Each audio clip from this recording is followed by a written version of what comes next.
Spend a day looking blank out the window, all looks great in my tank. I'm stuck in limbo, nothing works in my head. I'm moving so slow, shadows lurk all around.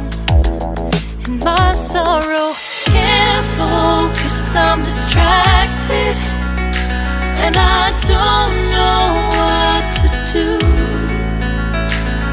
Each time I try to get past it, in the end I think of you. Nothing's fine here without you. The sun won't shine till you come through. Till you come back, I'm missing you. Can't help myself, I'm missing you. I can't stand this life alone.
Spend a day looking blank out the window, all looks great in my tank.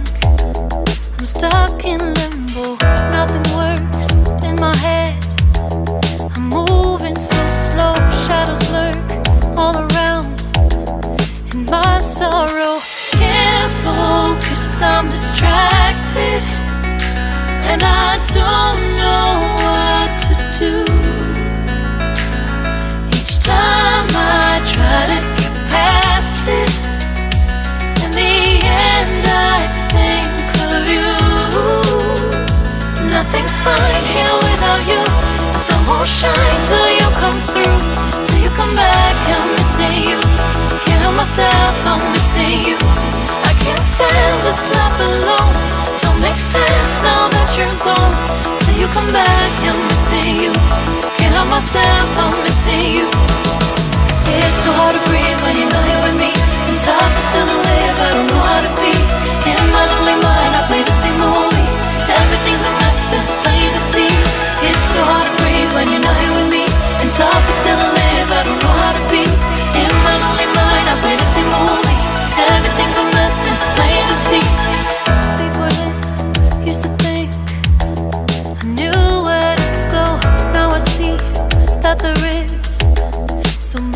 I don't know. I lost count, I'm a sense of direction. I am fighting against my own emotion. Can't focus, I'm distracted, and I don't know what to do. Each time I try to get past it, in the end I think of you. Nothing's fine here without you. The sun won't shine till you come through, till you come back. I'm missing you. Can't help myself, I'm missing you. I can't stand this life alone. Don't make sense now that you're gone. Till you come back, I'm missing you. Can't help myself, I'm missing you.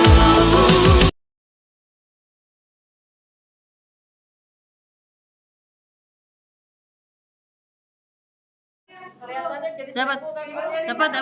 Nanti dia bolak-balik depannya nggak? 10 Bu Eri. Iya, pas kok 10. Udah ya. Bismillahirrahmanirrahim. Mulai ya.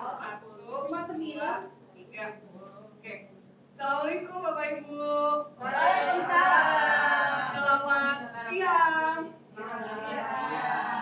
Kita salam pagi dulu ya. Nanti kalau misalnya saya bilang selamat pagi, Bapak Ibu pagi gitu ya. Yang briefing pagi kita ya. Selamat pagi. Pagi. Visi sekolah kita apa? Berkolaborasi, bersinergi, berkolaborasi, berprestasi. Oke, Bapak Ibu hari ini terima kasih untuk kesempatannya sudah hadir di apa ya? Ini kayak grup sharing aja sih tugas saya sebagai CGP. Saya punya tugas untuk melakukan aksi nyata berupa diseminasi pengalaman saya belajar di pendidikan guru penggerak gitu ya. Maka itu ini sebenarnya sesi sharingnya bukan menggurui Bapak Ibu ya. Tentunya Bapak Ibu lebih pengalamannya sudah lebih banyak dari saya, tapi saya di sini berbagi aja, saling sharing aja. Perkenalkan, karena mungkin belum ada yang kenal, jadi saya perkenalkan diri lagi. Perkenalkan, saya Yudha Wisata, CGP angkatan kelima, gitu ya. Baik, Bapak Ibu kita mulai ya sharingnya. Oke, tujuan sharing kali ini yaitu berbagi pemahaman dan pengalaman tentang perubahan paradigma belajar, kemudian disiplin positif, motivasi perilaku manusia, kemudian kebutuhan dasar, selanjutnya posisi kontrol restitusi keyakinan kelas, dan segitiga restitusi.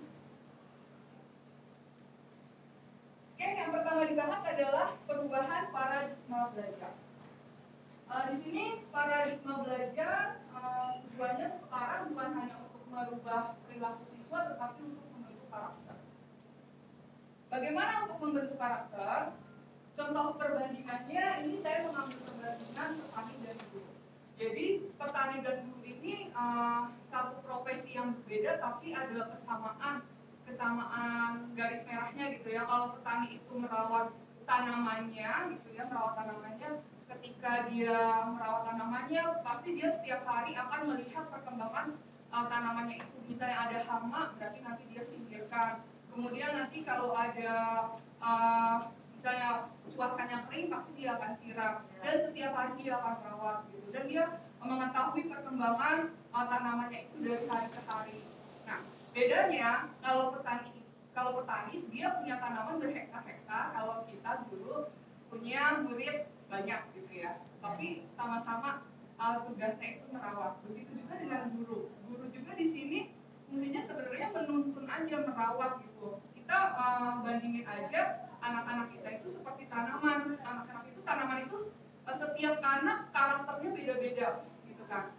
Kayak kita ngerawat tanaman. Misalnya anak itu kan punya potensinya masing-masing. Tanaman juga punya jenisnya masing-masing kan. Misalnya jagung, kita juga harus melihat jagung ini dia bisa tumbuh dengan baik di tanah yang seperti apa, dan cara merawatnya seperti apa, kemudian nanti perlakuannya seperti apa. Begitu juga dengan anak mempunyai potensinya masing-masing. Ada yang potensinya mungkin minat belajarnya di audio, visual, kemudian kinestetik, dan kita juga harus merawat anak-anak itu berbeda, tidak bisa disamakan gitu. Kita harus melihat anak-anak sesuai sesuai dengan potensinya gitu. Jadi sama ibaratnya dengan petani gitu kan. Misalnya nanam jagung, kita kan nggak bisa nanam jagung perlakuannya sama seperti menanam padi gitu. Gitu juga dengan anak-anak yang satu dengan anak yang lain kita nggak bisa perlakukan sama. Kemudian yang kedua, disiplin positif. Disiplin positif di sini merupakan pendekatan mendidik anak untuk mengontrol diri dan pembentukan kepercayaan diri. Ya, disiplin berbeda sama sekali dengan hukuman, meskipun disiplin sering diterapkan dengan menggunakan teknik hukuman. Jadi kalau disiplin itu sama seperti konsekuensi gitu ya. Bedanya konsekuensi dengan hukuman, kalau hukuman itu nggak wajar hukumannya. Hukuman tuh kayak misalnya harus nulis berlembar-lembar gitu, itu hukuman. Tapi kalau konsekuensi itu masih wajar gitu, masih oh ya nih konsekuensinya misalnya kamu nggak ngerjain PR, berarti konsekuensinya yang logis yang bisa dikerjakan sama anak. Tapi kalau hukuman itu kayak nggak wajar gitu, yang nggak bisa dijangkau oleh anak, biasanya kayak gitu. Lanjut lagi, oke. Sebenarnya kalau kita lebih mendalam lagi, hukuman itu sebenarnya nggak diperlukan gitu. Sekarang ini tidak lagi diperlukan. Yang diperlukan itu menumbuhkan motivasi intrinsik anak. Karena hukuman itu sebenarnya nggak ada gunanya sebenarnya. Menumbuhkan motivasi intrinsik itu kita ngobrol sama anak-anak, kira-kira kalau kayak gini gimana ya? Apakah kamu percaya kalau kamu kayak gini nanti kamu jadi masa depannya nanti akan baik atau apa? Jadi jadi menggali motivasi anak daripada dihukum, kemudian kita ajak ngobrol untuk mencari tahu atau menggali motivasi intrinsik anak. Oke, biasanya motivasi perilaku manusia itu ada 3. Pertama hukuman, kita sering memberi hukuman ya Bapak Ibu ya. Kemudian sering juga memberi penghargaan. Sekarang saya tanya, kira-kira menurut Bapak Ibu hukuman dan penghargaan itu baik gak sih? Baik. Bapak Ibu sering kasih penghargaan nggak kepada anak-anak misalnya yang dia dapat nilai 100 atau dapat nilai baik gitu, sering dikasih penghargaan nggak? Sering. Iya. Sering ya, pujian gitu ya, minimal pujian. Tapi sebenarnya motivasi hukuman dan penghargaan itu sudah tidak lagi dibutuhkan gitu. Kalau nanti prosesnya ya setelah hukuman ternyata hukuman nggak baik ya, terus dikasih penghargaan ternyata penghargaan juga nggak baik ya, ternyata ada jalan lain yang tadi motivasi intrinsik. Nah untuk menumbuhkan motivasi intrinsik itu kita dibutuhkan restitusi. Biasanya kalau restitusi Bapak Ibu sering dengar di pajak ya, kayak gitu ya, misalnya udah nggak bayar pajak terus nanti ada restitusi pajak gitu. Tapi restitusi di pendidikan itu seperti apa sih? Kita kaji bersama ya. Oh ya ini dia. Kenapa yang tadi saya katakan dihukum, hukuman dan penghargaan itu sudah tidak efektif lagi karena ini didukung oleh penghargaan. Jadi hukuman sama penghargaan itu mempunyai efek ya. Efeknya pengaruh jangka panjang dan jangka pendek. Jangka pendeknya mungkin gini, ketika anak-anak dikasih penghargaan ketika dia sudah bisa melakukan sesuatu. Nanti ketika di kegiatan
Ya kak, kamu tahu nggak kesalahan kamu apa tadi? Tahu Kenapa? Kesalahannya? rambut sama atribut. Atribut. Minggu lalu ibu sudah kasih tahu kamu kan untuk memotong rambut kamu dan atributnya dilengkapi. Terus kenapa sekarang masih belum lengkap? Atribut saya lupa. Tapi kalau rambut udah potong minggu lalu. Oke. Kamu udah tahu kan peraturan di sekolah ini harusnya seperti apa? Peraturannya seperti apa?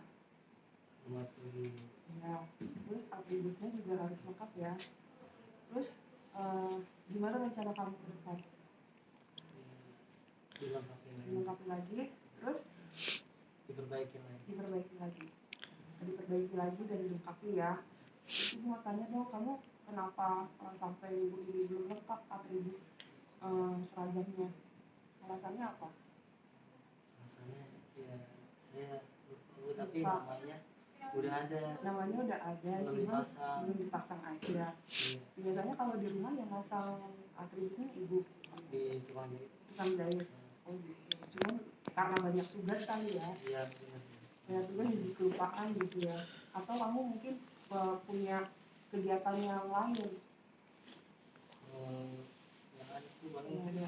jadwal ngaji doang. Oh jadwal ngaji. Oh kamu anak ngaji. Oke. Jadi rencananya gimana? Iya, diperbaiki Diperbaiki lagi. Oke. Lambungnya lagi. Ya gitu ya. Mudah-mudahan minggu depan sudah dilengkapi ya. Ya itu aja. Terima kasih ya. Nasihatinnya baik buat diri saya itu menjadi sadar, buat diri saya menjadi lebih baik lagi, buat melengkapi lagi, buat yang tidak lengkap adalah atribut saya yang belum saya lengkapi. Udah.